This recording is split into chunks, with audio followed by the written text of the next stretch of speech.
Hey YouTube, Mochismo Eugene, another video from Exit Strategy. Today I want to talk about the narc as a little child in a thunderstorm. Frame that picture in your head of a child in the thunderstorm with an adult presence in the house.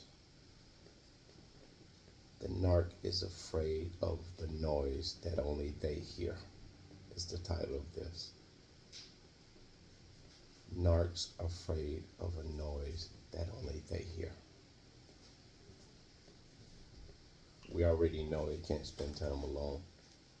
And the reason why I want to make this video is simply because I got talking with my kids tonight, and I always talk to them about narcissism and narcissistic personality disorder specifically. And the reason why I, as a parent, talk about this a lot with my children, and I will encourage every parent under my voice right now, you damn well better start talking to your children about this, because schools are teaching them how to pretend to be something that's not authentic. The best actor gets the position. And I'll say schools with a straight face because I'm seeing the residuals of what is not happening in schools by way of the behaviors of even my children sometime, and I have to kind of bring them back into reality as we know reality. Survivors, we know reality. We can separate, we can separate the real from the fake, if you will, and we're still learning, because you know what, there's so much fakery in the world today. So this is something you'll never master, but you can become very good at being able to anticipate it by way of manipulative people. You can be able to read it by the way that your vibration is so high because you're healing so well. You've seen this movie before, and these people, they're scripted. They are scripted. Empaths and not codependent. Empaths and chosen one. We're not scripted. We are moving in and of an essence that is not of our own. It was given to us by God. It was afforded us by God. The essence of who we are. The core person that we are deep within us. Not what we really do on the outside. That comes out based on what's inside of us. But what we're doing on the outside of ourselves is just, we're going through the motions, all of us. Until the day we die, we're going through the motions. But we do the best we can. You know, you have to live and cohabitate with people, even the monsters. So back to what I'm saying. When there's a storm, and I'm sure many of you can attest to this, when there's a thunderstorm, or you've been experienced a thunderstorm, and there have been little children. Let's say if there was one or two or many that were afraid in the thunderstorm, and they began to clutch you, the adult, or even more so, they become so afraid till they cower up under you, almost up under your breast, armpit, somewhat of that fashion, and they just hold on to you for dear life. Some get under the covers if there's no adult around. When you were a child, you probably was afraid of thunderstorms and the lightning, because it's just something that some people can't ever get used to. And I'm jarred by it a lot of times, if it's loud enough, because you don't anticipate it coming. You don't know when the next lightning strike or thunder is going to come. But you're aware that things in this world happen, thunderstorms being one of them. So you began to understand that that's just the way life is, and that's the way the world is. That's not something that you can control. You can't detour that. You can't change that. So that's the difference in the narcissist. They want to change the dynamics of everything real.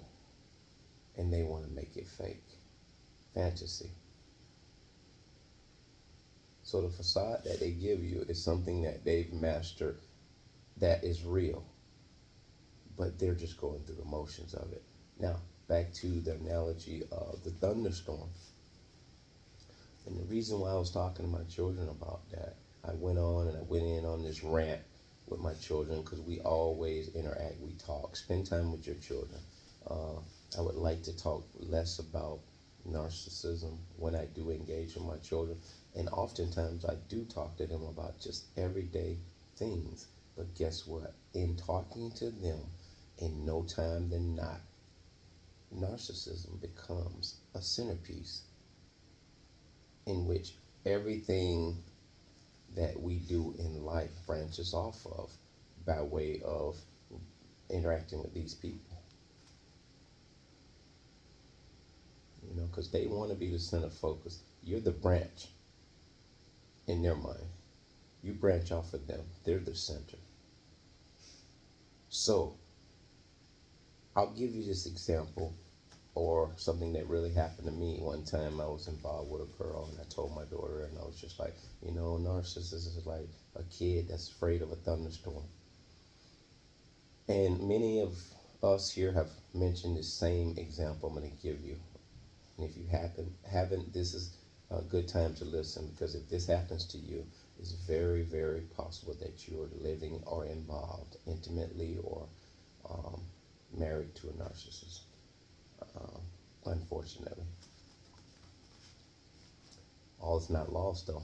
If you're getting the information, you have a decision to make, whether I stay or whether I go. I'm on the side of go. Go so. GOSO. That's the acronym. Get out, stay out. Now, I was with this girl for a short moment. I knew and anticipated. Intuition told me, besides that, some cues too. You know, now that you're awake, you're always going to see cues that you don't really right way want to just count the person out as being a narcissist, because, you know, if that's the case, you know, you're doomed before you start. You have to interact with people if you're trying to get into a relationship, or if you're interested in a relationship.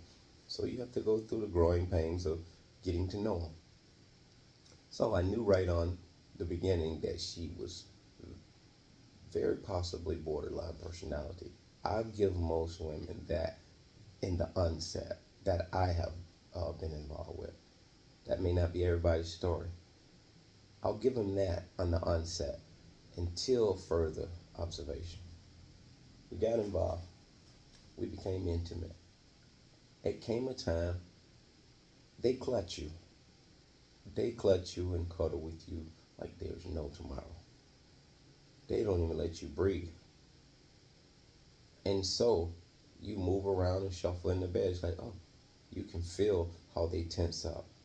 And then I began to get just interested in getting up out of bed and going to the restroom and possibly getting dressed and just to sit around and, you know, interact like normal human beings do. There are days when I would, you know, wouldn't mind just cuddling all day long, here or there. But point being, I went to get up out of the bed, and lo and behold, this is what they say. Where you going? And how they say it is not normal. Where you going? You can hear the tenseness in their voice, the fear, the nervousness, the severe overt concern. And to which I looked at her and I say, I'm going crazy, want to go? And that's something I tell my kids a lot. I said, going crazy, want to go? But she's like, no, I'm serious, where you going? Why are you getting up? And I said, because I probably got to go to the bathroom. Oh, okay. Coming back? And I couldn't believe she was asking me this after I had already seemingly should have convinced her that I was going to the restroom. And obviously, after the restroom, I'm coming back. No, you have to make this known to them. You have to tell them you're coming back. Because if you don't, this is the fear they have of the abandonment. And that's the reason why I wanted to title this Children That Are Hearing Noises That You Don't. Children slash narcs. Because we know that they're childlike in their mentality. They are not full grown. They do everything like a grown up, but they're not adults. And I don't know, I guess this video serves to tell you guys you really don't have to be disheartened about the fact that you got played, or even, dwelling on the fact that you lost XYZ dealing with them and now you got to start over. You got out with your life, and that might not mean a whole bunch to you right now because you're still ruminating or dwelling and going through the growing pains of healing.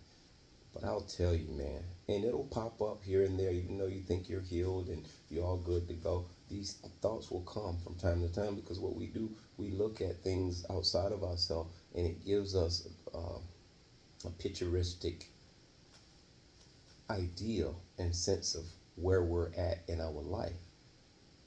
Case in point, you see a couple that are progressively growing together, attaining things together. You have friends that have been together for 10 years and they've amassed a family, a nice home, probably a few cars, and investing in some things that, businesses to which they're doing good. Right there, when you start measuring your life by the people who you interact with, be it friends, family, and loved ones, that in itself could take you back to where you began more times than not. And you don't want to be there, but it's just a part of it. My dear friend, was on a video the other day. He said this emphatically, and he keeps saying it, and I'm getting it. He says that you have to embrace the pain. If you don't hear anything else I'm saying, or he has said, I believe that's the one thing that we should take away from healing and growing and, just moving forward.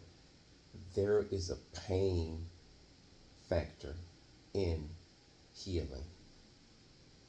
Because if you hurt yourself, the wound initially, it has to be sterilized. And you say, wow, the cut is bad enough. Now I have to get alcohol or whatnot put in it to sanitize it and sterilize it. And God Almighty, this stuff stings. But for a moment. But in the whole idea of this is mentally, you have to know there is a sterilization process that's necessary in order for this to heal adequately, appropriately and properly. If you don't do the sterilization process, cleansing it, you run a risk of infection. And there's been times with people where it has to be opened back up. A lot of times, worst case scenario, some people have even lost legs and limbs. So with that analogy, I will parallel that is when you're healing, and from time to time, if you don't embrace the pain and go through the sterilization process, which is going to be a double dose of pain when you start reflecting on what they did to you and how they did you dirty. Don't allow that pain to linger. Go through it. Don't avoid it. Go through it. Get past it as best you can, as realistically as you can. I'm not saying pretend. Realistically as you can. You may not ace it the first, second, third time around, but it's not about acing. It's all about growth, progressive growth. Even when you take 2 steps back, you really need to just progressively want to grow, have the ambition to grow, have the hunger and the desire to grow, because you knew you were a human being before this happened. They treated you subhuman because subhumans love company. And so these people are not thinking about what they did to you. They're not thinking about feeling bad about what they did to you. They don't have it within them. They can't introspect.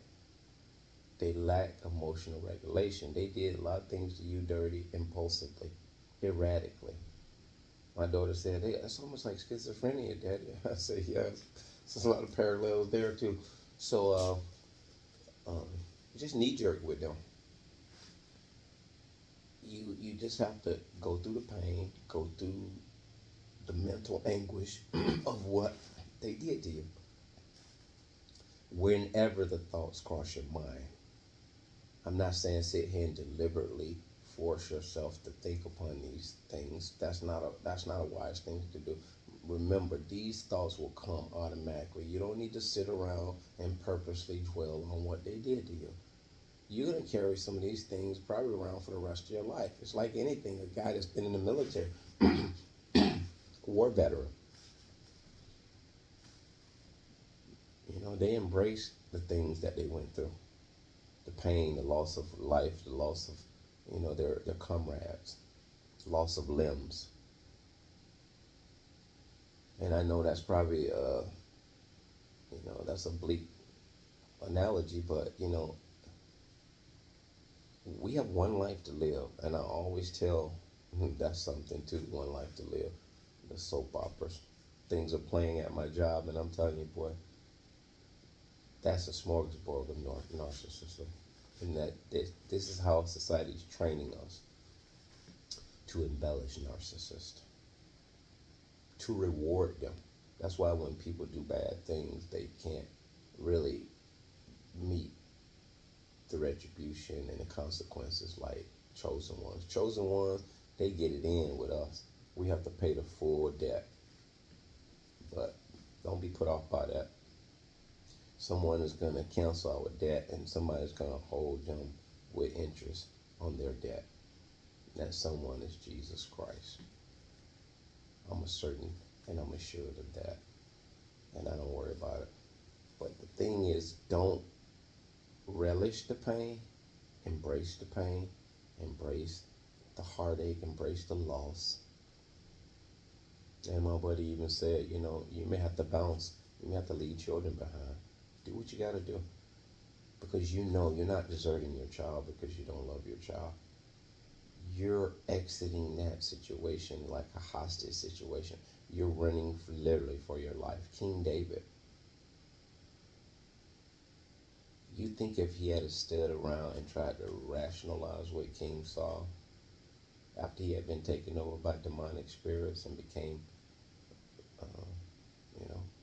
tried to attack and kill David, it wasn't no talking no sense into this man because he was not himself anymore. Now, it's amazing this story, King David, when he had to bounce or run from King Saul, who was pursuing him to kill him.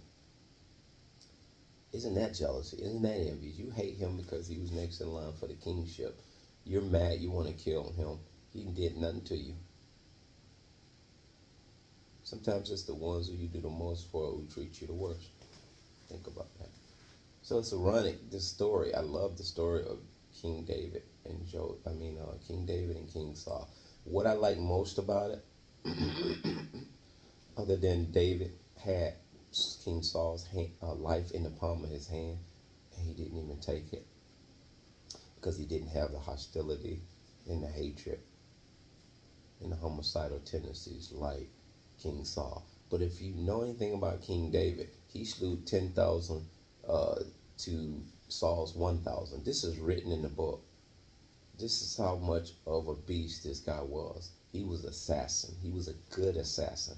And if you know his upbringing, he killed bears pretty much with his bare hand. And he killed Goliath, the giant, which could be metaphor to the giant in your life. All you need to do is have God behind you. But my principal point for that is the story, more importantly than him having Saul's life in the palm of his hand and not taking it. That's true power. Secondly, but equally as important, what I like about the story is Jonathan which was King Saul's son, who befriended King David, and they essentially became blood brothers. They formed a blood pact.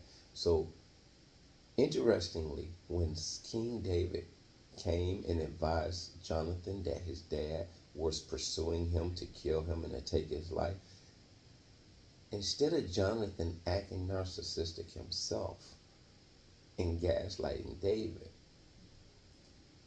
he pondered it, and he actually had conversation with David and saying, this is hard to believe. I can't believe my father would do this. He loves you.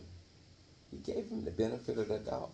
But equally, he didn't go in on King David in a real blatant, mean way.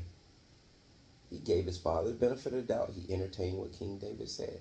This is not what codependents will do. They won't entertain both sides of the story. They will believe the narcissist, and they'll get in line with the narcissist in abusing you. Now, point in case, Jonathan gave him his dad the benefit of the doubt. He listened to David. He heard him out. And David prescribed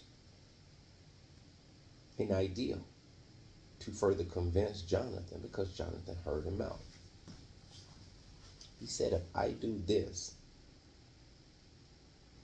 tell your dad I'm leaving. I'm going on a trip and I'm going to be gone for a minute. It's an emergency. And I can't meet the banquet. I can't come to the reception or whatever they were having. See how your dad reacts to that. If he reacts supportive and well wishes me, you will know that he means me no harm. But if he acts hostile and he loses his lunch, you will know then he's seeking to kill me. And you know the story. If you don't, he went and did as David requested. King Saul was not happy about that. I think he said, we won't do anything until he comes. We need him to come.